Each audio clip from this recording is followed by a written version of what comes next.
बहुत दूर एक ग्रह था जिसका नाम था जॉर्प। ये एक अजीब सा मस्त जगह थी और भी अजीब और मस्त क्रीचर्स से भरी हुई। ये क्रीचर्स छोटे और हरे थे, बड़ी आंखों वाले और उससे भी बड़े दिल वाले। इन्हें हंसना खेलना बहुत पसंद था, लेकिन आज जॉर्प पे कोई हंसी नहीं थी। जॉर्पियंस, जैसा वो खुद को बुलाते थे, बहुत बड़ी मुसीबत में थे। उनका ग्रह मर रहा था। उनके संसार की चटकीली बैंगनी चमक फीकी पड़ रही थी, और इसका कारण नमक की कमी। सबसे वाइज जॉर्पियन, एक छोटू सा जिसका नाम था जीबो, ने प्रॉब्लम खोज निकाला। हमारे ग्रह को एक स्पेशल नमक चाहिए, उसने ऐलान किया। और पता है क्या, वो मिलता है सिर्फ धरती पे। जॉर्पियंस हक्के बक्के रह गए। धरती, ये एक लेजेंडरी ग्रह था। अपने नीले आसमान, विशाल समुद्रों और ह्यूमंस के लिए जाना जाता था। जीबो ने आगे कहा, हमें एक टीम धरती पे भेजनी होगी इस नमक को ढूंढने के लिए, पर हम वहां घुलेंगे मिलेंगे कैसे? अचानक एक यंग जॉर्पियन जिसका नाम झिप था उछल पड़ा, हम एक जायंट ह्यूमन बनाएंगे। और उन्होंने बनाया भी। जॉर्पियंस ने अपनी एडवांस टेक्नोलॉजी से एक विशाल स्पेसशिप बनाया जो बिल्कुल एक ह्यूमन जैसा दिखता था। मतलब एक बहुत बड़ा और थोड़ा अजीब सा ह्यूमन। उन्होंने उसे डेव नाम दिया। डेव को बेसिक ह्यूमन एटिकेट और ढेर सारा जॉर्पियन एंथुसियाज्म प्रोग्राम्ड किया गया था। उन्होंने उसे धरती पे भेजा, खासतौर से चकाचौंध भरे शहर न्यूयॉर्क में। याद रखना डेव, जीबो ने उसे याद दिलाया, नमक ढूंढो, जॉर्प को बचाओ। गियर्स की घड़घड़ाहट और एक चीयरफुल बीप के साथ डेव टाइम्स स्क्वायर के बीचों बीच लैंड हुआ। न्यूयॉर्क शहर डेव के लिए एक सेंसरी ओवरलोड था। हॉर्न्स बजाती गाड़ियां, चमकती लाइट्स, इतने सारे लोग। उसने ब्लेंड इन करने की कोशिश की, पर उसका साइज और अजीब मूवमेंट्स उसे सबसे अलग दिखा रहे थे। उसने हाथ उठाकर टैक्सी रोकने की कोशिश की, पर उसका हाथ रॉकेट की तरह ऊपर उठ गया। लगभग एक हॉट डॉग वाले को लग ही गया था। उसने कॉफी ऑर्डर करने की कोशिश की, पर गलती से कप ही निकल गया। डेव की हरकतों ने सबको हंसा हंसा के लोटपोट कर दिया। वो चलता फिरता, मतलब बीपिंग करता, कॉमेडी एक्ट था। एक सनी आफ्टरनून, जब डेव आइसक्रीम कोन खाना सीख रहा था, उल्टा करके पता चला उसकी मुलाकात गीना और उसके बेटे जोशुआ से हुई। गीना एक काइंड औरत थी, प्यारी सी स्माइल के साथ, और जोशुआ एक क्यूरियस और एनर्जेटिक लड़का था। वो डेव से बिल्कुल भी नहीं डरे। असल में उन्हें वो काफी फनी लगा। जोशुआ ने डेव को आइसक्रीम कोन सही तरीके से खाना भी सिखाया। धरती पे आने के बाद पहली बार डेव को एक कनेक्शन महसूस हुआ। उसने असली दोस्त बना लिए।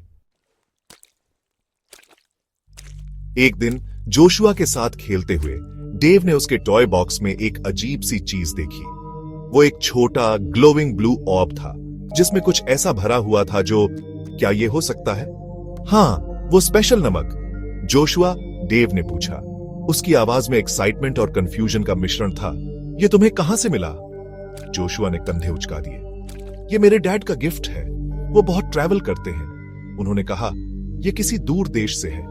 डेव जानता था कि उसे ये ओआरबी हासिल करना है, पर कैसे?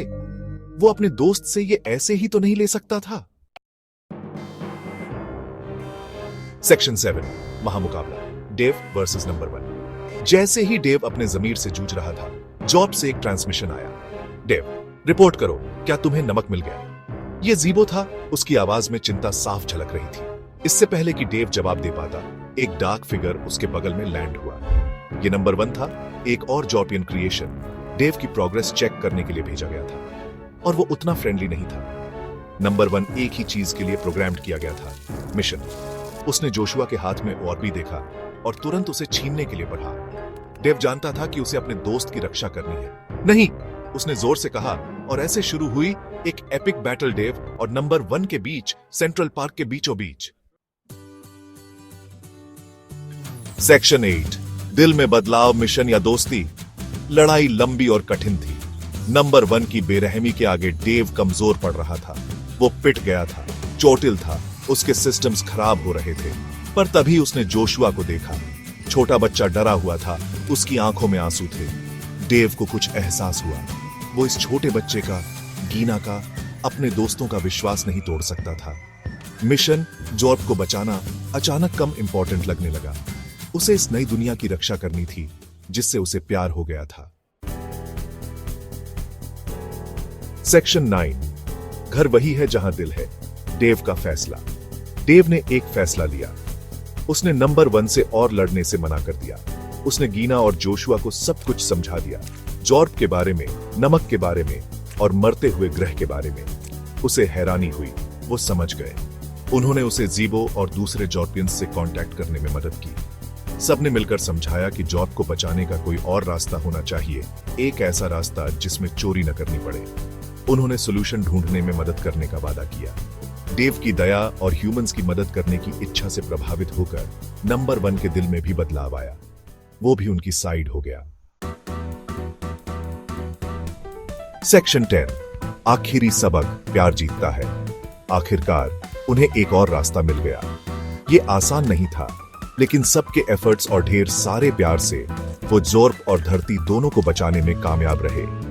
डेव धरती पे ही रह गया, गीना और जोशुआ के साथ, अपने नए परिवार के साथ। उसने सीखा कि प्यार और दोस्ती दुनिया की सबसे कीमती चीजें हैं, किसी भी जादुई नमक से कहीं ज्यादा प्रीशियस। जॉर्पियंस का क्या हुआ? उन्होंने भी उस दिन एक जरूरी सबक सीखा। कभी-कभी सबसे बड़े एडवेंचर्स कुछ ढूंढने में नहीं, बल्कि रास्ते में बनने वाले अनजाने कनेक्शंस में मिलते हैं। और वे सब खुशी-खुशी रहे, हंसते और प्यार करते, अपने अब वाइब्रेंट ग्रहों पर किसी भी दूरी से ज्यादा मजबूत एक बॉन्ड से जुड़े हुए।